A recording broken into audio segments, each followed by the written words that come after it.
സ്വന്തം അമ്മയും വല്യമ്മയും ഒക്കെ തലയർത്തും ചുറ്റികയ്ക്കടിച്ചുമൊക്കെ കൊല്ലാൻ കഴിയണമെന്നുണ്ടെങ്കിൽ പച്ചയായ മനുഷ്യൻ്റെ ബോധത്തിൽ അത് കഴിയില്ല എന്നാണ് ഞാൻ ഉദ്ദേശിക്കുന്നത്.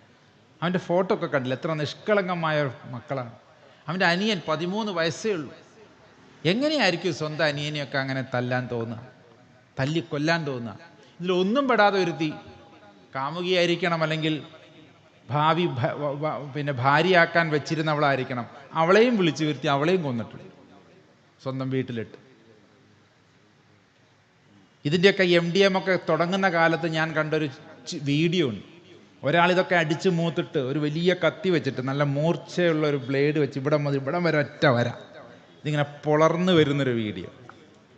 എന്നിട്ട് അവൻ അതിനും തീരാഞ്ഞിട്ട് അടുത്തതിലേക്ക് കൈ ഇങ്ങനെ വെച്ച് ഇവിടെ വരെ കയറി. അപ്പോഴേക്കും ആരോ പിടിച്ചു വെച്ചു. ഞാൻ കയറി ഗ്രാഫിക്സ് ഒക്കെ ആയിരിക്കുന്നു, പക്ഷെ ശരിക്കും സംഭവിച്ചതാണ്. ഞാൻ അതിൻ്റെ ഫാക്റ്റൊക്കെ ചെക്ക് ചെയ്ത് നോക്കി.